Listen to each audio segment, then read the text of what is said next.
लखनऊ में अंबेडकर जयंती पर मुख्यमंत्री योगी आदित्यनाथ बी.आर. अम्बेडकर को श्रद्धांजलि अर्पित करेंगे। हजरतगंज स्थित अंबेडकर महासभा परिसर में भव्य कार्यक्रम होगा, जहां बुद्ध वंदना और पुष्पांजलि के साथ आयोजन शुरू होगा। प्रदेश भर में विभिन्न कार्यक्रमों के जरिए सामाजिक न्याय और संविधान के मूल्यों का संदेश दिया जाएगा। सरकार ने बाबा साहब की प्रतिमाओं के सौंदर्यीकरण और छत्र निर्माण का भी ऐलान किया, जिससे पूरे प्रदेश में अंबेडकर जयंती खास अंदाज में मनाई जाएगी। मुख्यमंत्री योगी आदित्यनाथ ने जनता दर्शन में लोगों से मुलाकात कर उनकी समस्याएं सुनी और समाधान के निर्देश दिए। इस दौरान पारिवारिक विवादों पर उन्होंने कहा कि परिवार सबसे बड़ी पूंजी है और इन्हें मिल बैठकर सुलझाना चाहिए। उन्होंने सलाह दी पुलिस प्रशासन की मदद अंतिम विकल्प के रूप में लें। सीएम ने अधिकारियों को भी निर्देश दिया, जन समस्याओं का समाधान तत्परता और संवेदनशीलता से करें। इसके साथ ही अवैध कब्जा करने वालों पर सख्त कार्रवाई सुनिश्चित करने के आदेश दिए, ताकि किसी के साथ अन्याय न हो।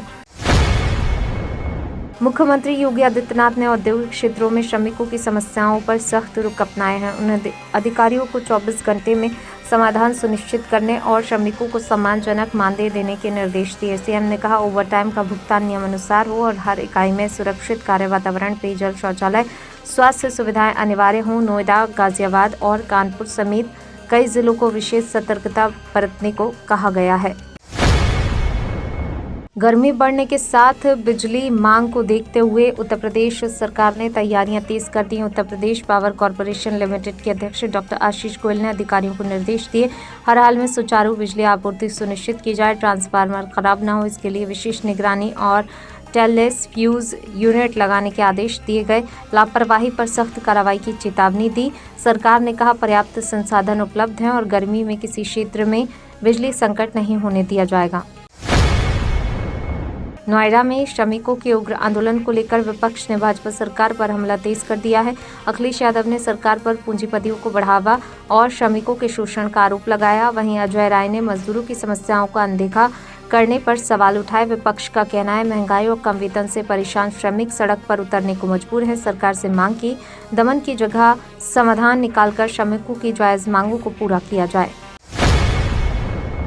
चंद्रशेखर आजाद ने लखनऊ में आयोजित सम्मेलन में बड़ा बयान देते हुए कहा कि आजाद समाज पार्टी में परिवारवाद की कोई जगह नहीं होगी। उन्होंने स्पष्ट किया कि पार्टी में वही आगे बढ़ेगा जो काम करेगा और समाज के लिए समर्पित रहेगा। डॉक्टर अंबेडकर की जयंती कार्यक्रम में उन्होंने शिक्षा और जागरूकता पर जोर देते हुए कहा कि महापुरुषों को केवल पूजने नहीं बल्कि पढ़ने की ज़रूरत है। चंद्रशेखर ने सामाजिक बराबरी, संवैधानिक अधिकारों और बहुजन समाज की एकजुटता पर बल देते हुए युवाओं से आंदोलन से जुड़ने का आह्वान किया। उत्तर प्रदेश में पंचायत चुनाव की तैयारियों के बीच मतदाता सूची जारी होने में फिर देरी हो गई है। राज्य निर्वाचन आयोग ने अंतिम सूची की तारीख 15 अप्रैल से बढ़ाकर 22 अप्रैल कर दी है। प्रशासनिक प्रक्रियाएं, आपत्तियों के निस्तारण और डेटा अपडेट में समय लगने के कारण ये फैसला लिया गया। पहले जारी अनंतिम सूची में करीब 12.69 करोड़ मतदाता दर्ज थे, जिन पर लाखों दावे, आपत्तियां आईं। अब 21 अप्रैल तक सभी तकनीकी प्रक्रियाएं पूरी कर 22 अप्रैल को अंतिम सूची जारी होगी। इसके बाद पंचायत चुनाव की तस्वीर साफ होगी और चुनावी तैयारियां तेज होंगी। उत्तर प्रदेश की राजनीति में हलचल तेज हो गई है। योगी आदित्यनाथ और पंकज चौधरी की अहम बैठक के बाद मंत्रिमंडल विस्तार और संगठन में बदलाव की चर्चा तेज है। सूत्रों के अनुसार बैठक में संगठन, सरकार समन्वय और चुनावी रणनीति पर मंथन हुआ। इस बीच विनोद तावड़े के लखनऊ दौरे ने सियासी सरगर्मी बढ़ा दी है। बताया जा रहा है जल्द बड़े फेरबदल हो सकते हैं। हालांकि अंतिम फैसला केंद्रीय नेतृत्व की मंजूरी के बाद ही होगा। योगी आदित्यनाथ ने मुजफ्फरनगर रैली में सुरक्षा, विकास, रोजगार को लेकर बड़ा संदेश दिया। उन्होंने कहा, प्रदेश में माफिया और अपराधियों के लिए कोई जगह नहीं और बेटियों की सुरक्षा से समझौता नहीं होगा। सीएम ने 951 करोड़ की परियोजनाओं का जिक्र करते हुए विकास का भरोसा दिलाया। युवाओं के लिए पारदर्शी भर्ती और रोजगार के अवसर बढ़ाने की बात कही। किसानों को गन्ना भुगतान में रिकॉर्ड उपलब्धि भी गिनाई। साथ ही महिलाओं की भागीदारी को देश के विकास के लिए जरूरी बताते हुए नरेंद्र मोदी के विकसित भारत विजन को दोहराया। मायावती के नेतृत्व में लखनऊ में अंबेडकर जयंती पर बसपा बड़ा शक्ति प्रदर्शन करने जा रही है। 14 अप्रैल को गोमती नगर स्थित अंबेडकर स्थल पर आयोजित कार्यक्रम में 2 लाख से अधिक कार्यकर्ताओं के जुटने की संभावना है। इससे पहले मायावती मॉल एवेन्यू स्थित आवास पर भीमराव अंबेडकर को श्रद्धांजलि देंगी। यह आयोजन केवल श्रद्धांजलि नहीं बल्कि संगठनात्मक ताकत दिखाने का प्रयास माना जा रहा है। पार्टी सामाजिक न्याय और अंबेडकर विचारधारा को केंद्र में रखकर आगामी चुनावों के लिए बड़ा संदेश देने की तैयारी में है। अखिलेश यादव ने 2027 विधानसभा चुनाव में कांग्रेस के साथ गठबंधन जारी रखने का ऐलान किया, लेकिन सपा का पिछला रिकॉर्ड सवाल खड़े करता है। 2017 में कांग्रेस के साथ गठबंधन और 2019 में बसपा के साथ तालमेल पार्टी को खास फायदा नहीं दे सका। विशेषज्ञ मानते हैं गठबंधन का गणित तभी सफल होता है जब जमीनी स्तर पर केमिस्ट्री मजबूत हो। अब देखना होगा कि इस बार सपा कांग्रेस तालमेल कितना असरदार साबित होता है, खासकर जब भाजपा पहले से मजबूत स्थिति में नजर आ रही है। दिनेश शर्मा ने शामली में महर्षि कश्यप जयंती कार्यक्रम में विपक्ष पर तीखा हमला बोला। उन्होंने कहा बंगाल में ममता बनर्जी और यूपी में अखिलेश यादव की नैया पार नहीं होगी। शर्मा ने राहुल गांधी, सोनिया गांधी, मल्लिकार्जुन खड़गे पर निशाना साधा। उन्होंने केंद्र सरकार की योजनाओं की सराहना करते हुए महिलाओं के आरक्षण और पारदर्शी व्यवस्था का जिक्र किया। कार्यक्रम में कश्यप समाज को साधने का प्रयास दिखा।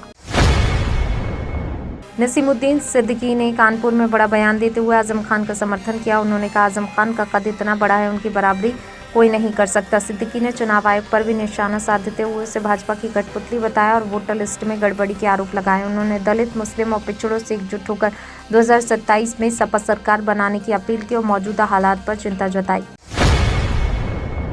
मेरठ के सेंट्रल मार्केट में अवैध निर्माण को लेकर आज अहम दिन है। लखनऊ से आवास एवं विकास परिषद की टीम पहुंचकर सेटबैक नियमों और मौजूदा निर्माण का आकलन करेगी।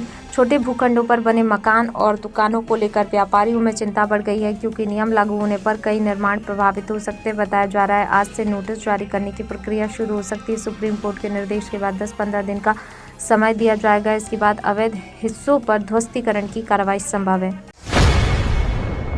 14 अप्रैल 2026 को उत्तर प्रदेश में मौसम गर्म और शुष्क रहने की संभावना है। पश्चिमी यूपी के मेरठ, नोएडा, गाजियाबाद और मुजफ्फरनगर में तेज धूप के साथ तापमान 36 से 41 डिग्री सेल्सियस तक पहुंच सकता है। दिन में लू जैसे हालात बन सकते हैं, जबकि सुबह शाम हल्की हवा से थोड़ी राहत मिलेगी। बारिश की संभावना कम है।